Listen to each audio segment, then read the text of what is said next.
اعوذ باللہ من الشیطان الرجیم بسم اللہ الرحمن الرحیم. عزیز طلباء و طالبات، السلام علیکم ورحمۃ اللہ وبرکاتہ. آج کا ہمارا ٹاپک عدل و انصاف ہے.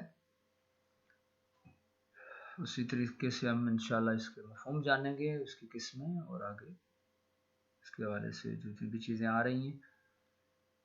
تو عدل کے لغوی معنی ہے برابر تقسیم کرنا یا سیدھا کرنا. حضرت علی حجویری المعروف داتا گنج بخش رحمۃ اللہ علیہ کے نزدیک عدل سے مراد ہے کسی چیز کو اس کے صحیح موقع و مال میں رکھنا، اس کی صحیح جگہ پہ رکھنا. فرض کریں جس ٹیبل پہ میں بیٹھا ہوا ہوں تو کرسی بیٹھنے کی ہے تو وہاں اس کو بیٹھنے کی جگہ پہ رکھنا چاہیے، اور ٹیبل ہے اس کو آگے رکھنا ہے تو اس کو اس جگہ پہ رکھنا چاہیے. پنکھا جو ہے نا وہ اپنی جگہ لگا ہو تو یہ عدل ہے، اس کو اٹھا کے میں پنکھے پہ رکھ دوں تو یہ عدل نہیں ہے. تو سمجھانے کے لیے بات کر رہا ہوں، تو اس کا لفظی مفہوم بیان ہو رہا ہے. اصطلاح میں عدل سے مراد ہر شخص کو اس کا پورا پورا حق دینا اور کوئی کمی بیشی نہ کرنا ہے. جس شخص کا جو حق بنتا ہے وہ دیا جائے. شاباش کا حقدار بنتا ہے تو شاباش دی جائے، انعام کا حقدار بنتا ہے تو انعام دیا جائے، اور سزا کا حقدار بنتا ہے تو سزا بھی دی جائے. یہ عدل ہے، یہ انصاف ہے، اس میں کمی بیشی نہیں ہونی چاہیے. قرآن مجید میں عدل کا مترادف لفظ قسط بھی آیا ہے. یہ قسط ہے، ٹھیک ہے. اور اعتدال کا لفظ عدل ہی سے نکلا ہے. اعتدال ہم کس کو کہتے ہیں؟ میانہ روی، جس کے معنی میانہ روی کے ہیں بیلنس. عدل کی اقسام کیا ہیں؟ بنیادی طور پر عدل کی دو بڑی اقسام ہیں: انفرادی عدل اور اجتماعی عدل یا جماعتی عدل. انفرادی کے مقابلے اجتماعی ذرا زیادہ آسانی سمجھ آتی ہے. انفرادی عدل کیا ہے؟ اپنی ذات کے والے. آپ دیکھیں میں اپنی ذات سے عدل کیا کروں، یا ایک فرد کسی فرد سے کیا عدل کرے. اصل میں انفرادی عدل ہے ذاتی عدل، اپنی ذات کے ساتھ. ابھی آپ پڑھیں گے تو بات سمجھ آ جائے گی. انفرادی عدل سے مراد یہ ہے کہ ہر فرد زندگی کے ہر شعبے میں اعتدال یعنی میانہ روی سے کام لے. میں ہر معاملہ میانہ روی سے کروں، اعتدال کے. میں کھانا بھی کھانا ہے تو اس میں بھی اسراف نہیں ہونا چاہیے، کپڑے پہننے تو اس میں بھی اسراف نہیں ہونا چاہیے، سونا ہے تو اس میں بھی اسراف نہیں ہونا چاہیے. زندگی کے تمام معاملے، ایون عبادت میں بھی اسراف نہیں.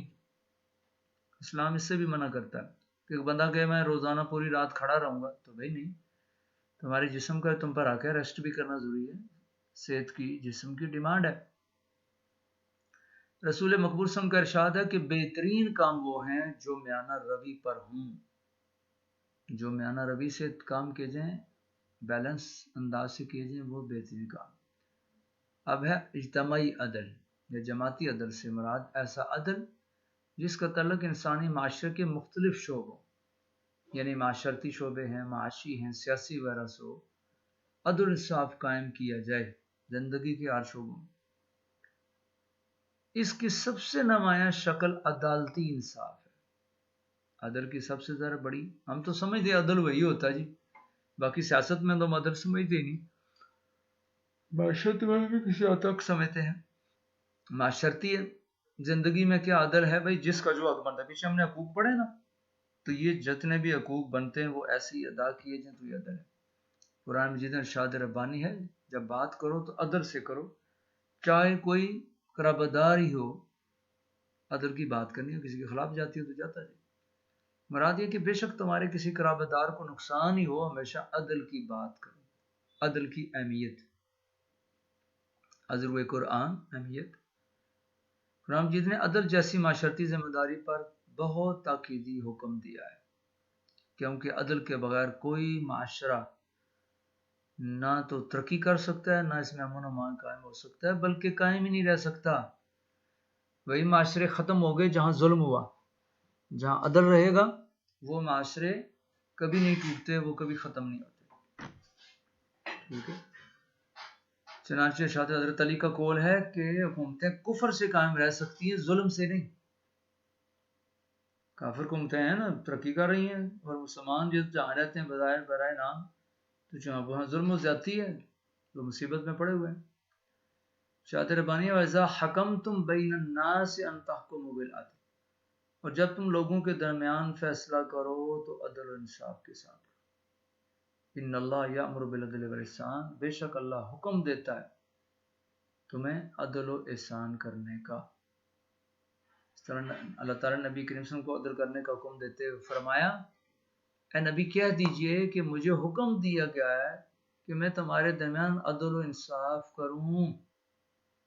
اللہ نے اپنے نبی صلی اللہ علیہ وسلم کو حکم دیا کہ آپ ان کے درمیان عدل کریں ہر معاملے میں.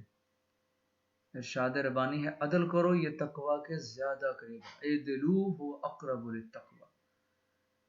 یہ غالباً اوپر جو مجھے حکم دیا گیا وہ الفاظ میرے ذہن میں نہیں آ رہے فی الوقت، اس لیے میں پڑھتے ہوئے ذرا جھجک رہا ہوں. اب ہے عذر حدیث، اہمیت عذر حدیث. عدل انصاف ایک ایسی معاشرتی ذمہ داری ہے کہ اللہ تعالیٰ کے نبی حضرت محمد مصطفیٰ احمد مجتبیٰ صلی اللہ علیہ وآلہ وبارک وسلم نے بھی اس کا بار بار حکم دیا. حسن کا ارشاد ہے مجھے حکم دیا گیا ہے کہ خوشی اور ناراضگی دونوں حالتوں میں انصاف کی بات کہوں. اوپر ایک آیت بھی تھی اور یہاں حدیث بھی آ گئی. نیز آپ سب نے فرمایا قیامت کے روز جب عرش الہی کے سوا کوئی دوسرا سایہ نہ ہوگا تو 7 قسم کے لوگوں کو اللہ اپنے عرش کے نیچے جگہ دے گا. ان میں سے ایک امام عادل ہوگا. امام عادل کا مطلب ہے عادل حکمران، اس کو بھی اللہ اپنے عرش کے سائے تلے جگہ دے گا.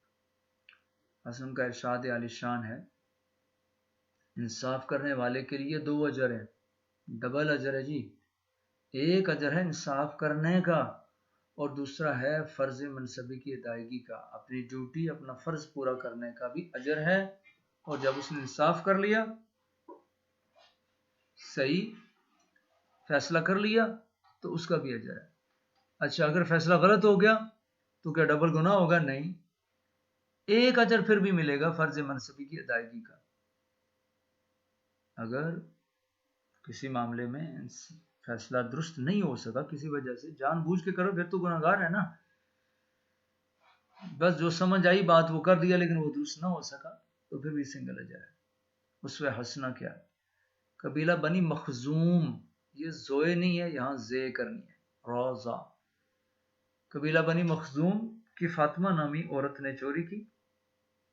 لوگوں نے حضرت اسامہ بن زید رضی اللہ تعالی عنہ کو سفارش کے لیے بھیجا کہ آپ سفارش کریں کہ اس عورت کے ہاتھ نہ کاٹے جائیں، کیونکہ اس طرح اس قبیلے کی بہت بے عزتی ہوگی، رسوائی ہوگی. پتہ یہ کس کا قبیلہ تھا؟ ابو جال کا. اور ابو جال آپ کو پتہ ہے قبیلے کا سردار تھا. تو بڑا قبیلہ تھا، بڑا زبردست قبیلہ تھا. قریش میں بنو مخزوم، بنو امیہ، یہ زبردست قبیلے تھے. اس کے بعد آپ سب نے اچھا رسوائی، آپ ناراض ہوئے اور فرمایا کیا تم حدود اللہ میں سفارش کرتے ہو؟ اچھا اسامہ بن زید کو کیوں بھیجا گیا؟ یہ بھی بچے تھے، 10-12 سال کے بچے تھے، 13 سال کے بچے تھے، ان کو زیادہ سمجھ نہیں تھی. تو کسی نے آگے کر دیا بھی آپ سفارش کر دیں، تاکہ بڑا بندہ تو کوئی آگے جا نہیں سکتا تھا. ان کو پتا تھا اللہ حدود اللہ میں سے، تو اللہ کے رسول کے ساتھ کیسے سفارش کی جا سکتی. تو اللہ کے رسول نے ان کو ایک بڑے انسان کی طرح کہا کیا تم حدود اللہ میں سفارش کرتے ہو؟ اس کا مطلب ہے کہ وہ پختہ کار بچے تھے، کوئی معمولی بچے نہیں تھے. اس کے بعد آپ نے صحابہ کرام کو خطبہ ارشاد فرمایا اور فرمایا تم سے پہلے لوگوں کو اس چیز نے الا کر دیا کہ جب ان کا کوئی بڑا آدمی جرم کرتا تو اسے چھوڑ دیا جاتا، اور اگر کوئی ادنا چھوٹے درجے کا آدمی جرم کرتا تو حد نافذ کی جاتی، سزائیں دی جاتی. آج کیا ہو رہا ہے پاکستان میں؟ یہی کچھ ہو رہا ہے نا، اسی لیے جوتے پڑ رہے ہیں. اللہ کی قسم اگر فاطمہ بنت محمد بھی چوری کرتی تو میں ضرور اس کا ہاتھ کاٹ دیتا. اس طرح غزوہ بدر کے موقع پر جنگی قیادیوں میں آپ کے چچا حضرت عباس بھی تھے، اور مدینہ ان کا ننیال تھا، حضرت عباس کا ننیال تھا. حضرت عباس کی جو والدہ تھیں وہ کہاں سے تھی؟ مدینہ سے تھی. بعض انصاریوں نے حضور صلی اللہ علیہ وسلم سے عرض کی کہ اجازت ہو تو ہم اپنے بھانجے یعنی حضرت عباس کا ننیال تھا نا، تو ان کے جو ماموں لگتے تھے، انصار سارے سمجھتے کہ ہم اس کے ماموں ہیں، یہ ہمارا بھانجا ہے. تو انہوں نے کہا یا رسول اللہ اگر اجازت ہو تو ہم اس کا فدیہ معاف کر دیں. آپ نے فرمایا 1 درہم بھی کم نہ لو. اچھا وجہ کیا؟ ایک طرف چچا ہے، حضرت عباس آپ کے سگے چچا ہیں، تو مدینہ والے جو ہیں نا وہ ان کا ننیال ہیں اور وہ کہتے ہیں کہ یہ ہمارا بھانجا لگتا تھا، ہم اس کو چھوڑ دیتے ہیں. تو آپ کے یہ موقع تھا نا کہ چچا کی جان چھڑوا دیتے، لیکن آسم نے فرمایا نہیں، ایسا نہیں ہے، بلکہ جس طرح باقی لوگوں سے فدیہ لیا گیا اس سے بھی فدیہ لیا جائے. جنگ بدر کے موقع پہ قیدیوں سے آپ کو پتا نا فدیہ لے کر چھوڑا گیا تھا. فدیہ کا مطلب ہے کچھ پیسے لیے تھے اور چھوڑا تھا، اور جو نہیں پیسے دے سکتے تھے ان سے کہا تھا کہ 10 مسلمان بچوں کو لکھنا پڑھنا سکھا دے تو چلے جائے. تو حضرت عباس کے بارے میں سفارش کی انصار نے، تو اس کے باوجود کہ اللہ کے رسول ان کو موقع دے سکتے تھے، آپ نے انصاف کیا کہ سب کو برابر ٹریٹ کیا جائے. تو اللہ پاک ہمیں سمجھ کے توفیق عطا فرمائے.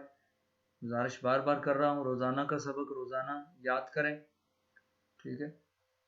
تو انشاءاللہ آج منڈے ہے اور کل انشاءاللہ تعالی توحید کا ٹیسٹ لینے کی کوشش کریں گے. اللہ حافظ، فی امان اللہ.